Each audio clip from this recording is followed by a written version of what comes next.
What is up, everybody? It's me, Duke Farley, back at it again here, and I am joined by another contestant entering the season three Ascendance Live House. He's familiar with it. I'm here with Keaton again. What's up? How are you? Oh, I'm doing all right. Definitely been a wild day for me, but I am ready for this. I'm gonna expose it. This is the day before the game starts. Last minute, motherfuckers. Last minute for sure. And Keaton, before we started recording, you got 4 hours until you start driving. Yep. My flight takes off at 7:20 in the morning. It is currently 10 o'clock, my time, and the airport's 2.5 hours away. So let's get through this interview for the viewers, and we'll get you on your way.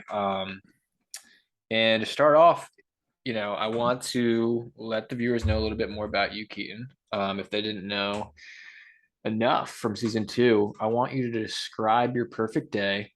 What are you doing? Who are you doing it with? Like, where are you going? All right. For me, it'd be pretty simple. The perfect day I can think of is I wake up later than I should. It's like 1 o'clock in the afternoon, roll out of bed, and basically straight from there go to my local game store and play Magic from then until the store closes. Like that is some of the most fun I have had in my entire life. And it's just a like I haven't been able to do it often recently, but just to be able to say screw it, enjoy myself with people that enjoy the same thing as me and be able to use my brain at the same time. It's just good. And after that, maybe grab Burger King, get home, pass the fuck out. What's your go-to order at the BK Lounge? um, I don't remember exactly. I definitely know I get a burger with bacon on it, and then like 8-piece jalapeno cheddar bites. Jesus. I will always get the cheddar bites. I do not care. They are too good. I love them. I don't think I've ever had that item on their menu. So the next time I go to the BK Lounge, I'll try out the cheddar bites. Do it. Um, who from a past season of Ascendance Live would you want to see in this season with you that you would work with? None of them. I don't want to see a single motherfucker be on my. I hope I'm the only one. I really do. If there's another one, I feel like I'm in danger. Um, I mean, realistically, I don't. I think the only person that I'm like, oh, that would be awesome if they were there, Tony, from season one. I feel like that would be someone I'd get along with just fine. Beyond that, I feel like every other person I would want to shoot, at one way or another. Like, don't get me wrong. If someone else from my season ends up being there, first off, why? Second off, I I get along with most of them enough to where I don't think it will be a problem. Um, Anyone from season one, I'm just not too familiar with any of them. Um, I mean, I am to a degree, but it's like I'm not close with any of them, so it would be an up. It would be like as if I was beating someone wouldn't mean anything. Tony be the only one where it's like, oh fuck yeah, Little Taco Tony Chaos Keaton action. exactly. That'd be fun to watch. Say in this game, your number one ally is being targeted early on. So like the first couple of rounds. Are you gonna try to flip the vote and save these people, or are you gonna let them go? I'm gonna let him go. The reason I left the first time was because I tried to push something, and it's because I was very aggressive with what I wanted, and it's the very reason I left. And it's been confirmed to me that it is the exact reason I left. I'm not gonna do the same thing again. I'm going to take a step back and try to figure out what my situation is and where I am in the grand scheme of the game, and then decide what my course of action is. I do not always need to push a name, and that's the thing I'm going to be saying to myself for the next 20 hours. I do not need to push a name. If if I can push a name, I don't I obviously there are times where that makes sense to do, but I think that I'm gonna be able to put myself in a decent enough position. I don't believe I'm bad socially, and I think that I can offer some early help because at the end of the day, I have experience with this, and most of them will not, especially with this format. They might have played a live game before, but they've never played this. I might have gone out early, but at least I know what the hell's going on. I I feel like I'll be a little bit of assistance, and that alone will give me just a little bit of time to adjust into the group. And even if that's just for the first day, that's 4 people. That's 3, 4 people.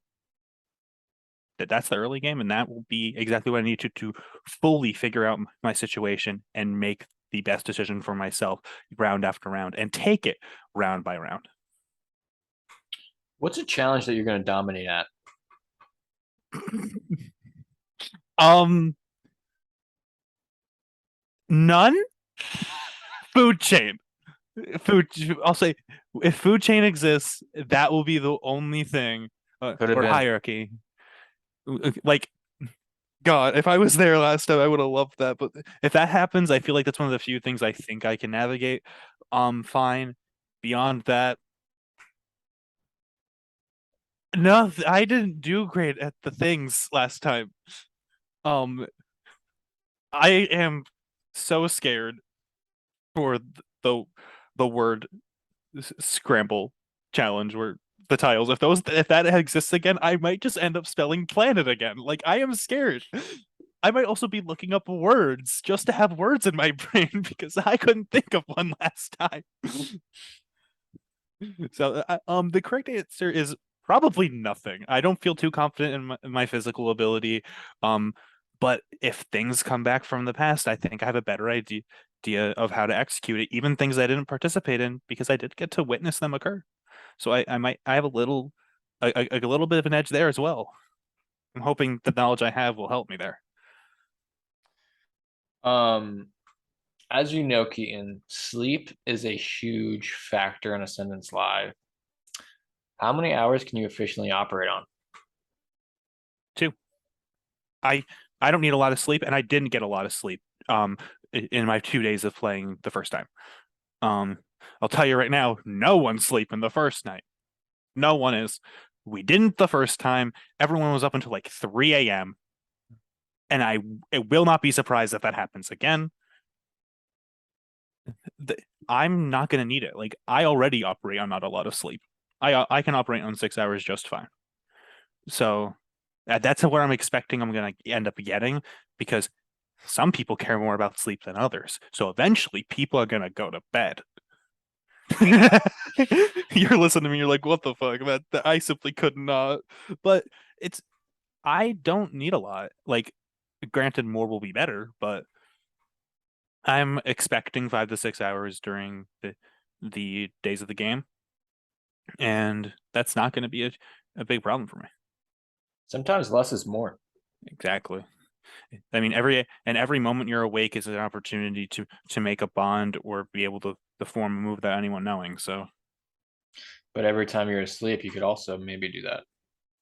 like, Maybe not. are you saying that I need to hop into someone's dreams to encourage a vote? Is that what you're trying to get at? That's how you, if that's what you want to do. I can try it. I've done weirder. I don't want to know about that. Um, what is your opinion on throwing a vote? Um, I am of the idea that it is a silly thing to do unless you know for a fact, A, you can get away with it with no repercussions and the vote doesn't get pinned onto you. Almost every thrown vote, from my memory of season 2, was connected to the player that threw it without them even claiming that they did because of just how they were acting about it. Um, or B, you believe some sort of power is coming into play. If based off your conversation you believe that, then maybe just throwing your vote might be smarter because you don't know what's going to happen. I got really lucky that no one told me anything in the mini. um, I throw my vote. Hot Girl Chris plays Super Pendant, and the thrown vote ends up taking out the person after the tie. So assessing the situation, and even if you get told nothing, just throw your vote. Just put it in a direction, especially if you're safe. Because in that situation, I was told nothing and was safe. Weird. What what happens if the throne vote is on you? How are you gonna react to that? Laugh about it and move on. If someone is throwing a vote either A to cause paranoia or B to say I didn't vote that person out. It is one of the two. And with me, I'm not gonna let it get to me. Like one vote, that didn't mean anything. Once there's multiple votes on me, that's where it's like, okay, why did this happen? But if there's just one vote, that does not mean a damn thing to me, and I'm not going to search for it. If that person wants to come to me later and say that they did, fine. But I'm not going to let it panic me because it doesn't mean anything in the grand scheme of things. I want to give you a scenario. And the scenario is you just won the final three competition at the end of the game. So congrats for first of all. Um, so now you're tasked with, the choice between two players to take with you to the end. The first being your number one ally in the game. And it's going to be pretty tough to beat them in the end. You can, but it's going to be tough. Or you could take somebody that you don't like. That's the other option. And they are going to be a little bit easier for you in the jury situation. Which one of those two people would you take? Closest ally, 100%.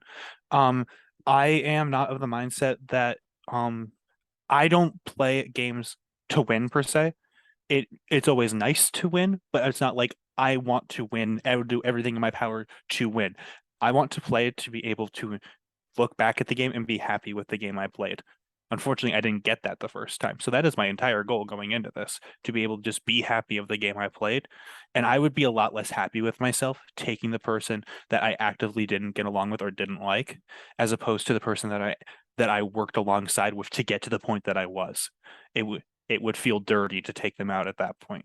I'd be perfectly fine with them beating me because without them, I wouldn't have even got there. So I don't I don't care if it's like strategically the worst decision at that point. In Ascendance, it's a final two. We know it. It's always the final two. So in a format like this, you can trust one person 100%. You can choose one person to fully believe that they will have faith in you and go with them. If that person is at the end, I will always take them. Keaton, there's powers in this game, and they're hidden all over the place. Yes. You've seen it. Are you going for them? Are you going to actively look for those? Um, a little bit. I mean, it's another advantage as a returning player. I think it's the same house. I'm like 95% certain it's the same house. So, Same hiding spots? Question mark. well, I don't think it's going to be the same hiding spots, but I'm familiar of where things could be, and I am especially aware of where things definitely won't be. So I won't be wasting my time. I, I mean, I'm gonna look for them, but I'm not gonna do it in a way that it puts a target on me. If a group is doing it and we're all agreeing to do it, then absolutely I'm gonna look for fun. If there's a couple of us and we're looking, absolutely. If I'm I will not look alone. I will try to avoid looking alone because it puts a target on an individual. I'd rather be able to do it with a group because then I could be like, no, we all agreed to do this. Don't look at me alone. They also were there. It'll be smarter to do it with a group, even though the downside is if you find it and they see you do it, they have to know. But I'd rather that than find it and still be targeted, as opposed to find it and have people that might help me not worry about it.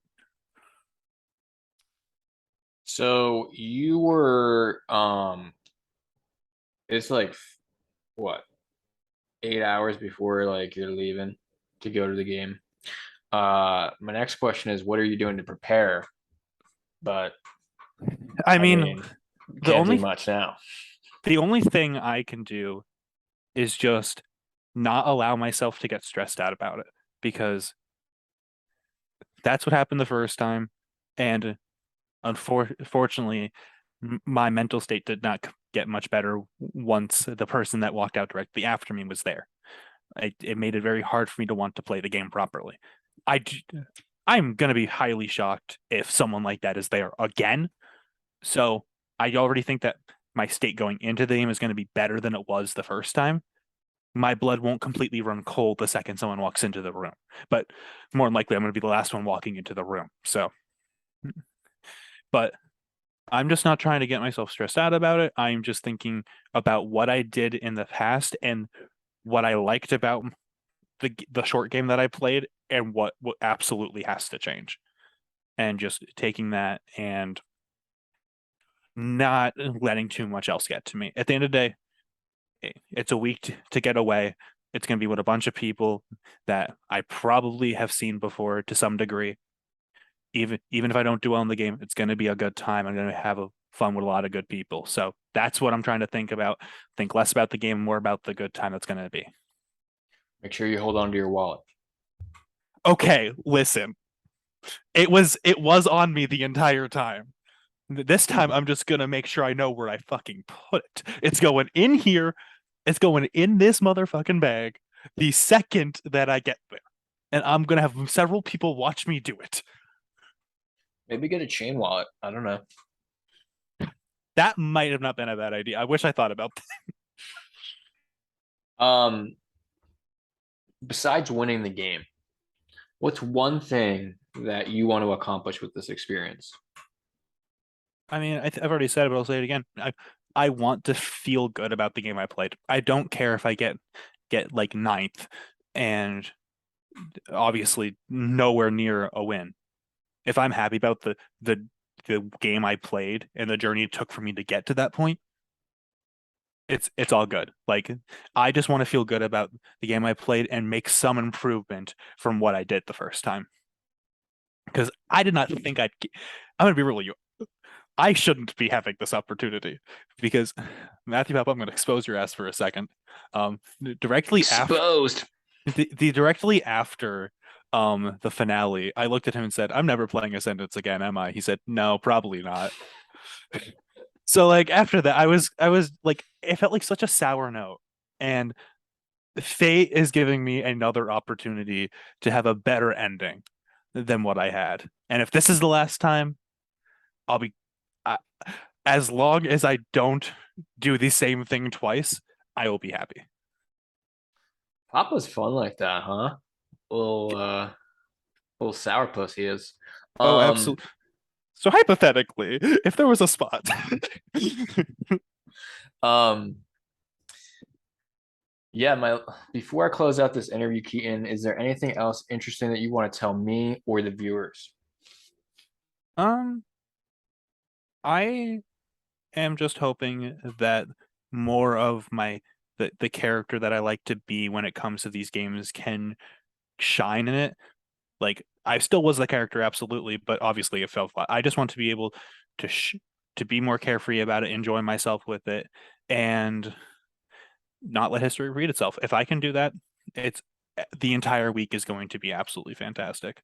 And I just hope that I can show that. And I think it's really funny that I can walk into this game and say I quit my job to play Ascendance Live Season 3. You quit your job? I mean, I gave my 2 weeks yesterday, and then today I said, actually, this is my last day. So technically I did quit my job. I quit my job early to play Ascendance. Okay. So you were gonna quit before. I mean, yeah, I like I am leaving for Portland in less than 2 weeks at the like around 2 weeks at this rate. But before that, I'm saying fuck it, I'm playing a live game. As you do. Yeah, of course. You got to. Well, Keaton, thank you so much for joining me again on this preseason interview. Always a pleasure to have you on, and hopefully the exit interview doesn't come for a while. I hope so. It better not come for a while. I'll be sad if it comes soon again.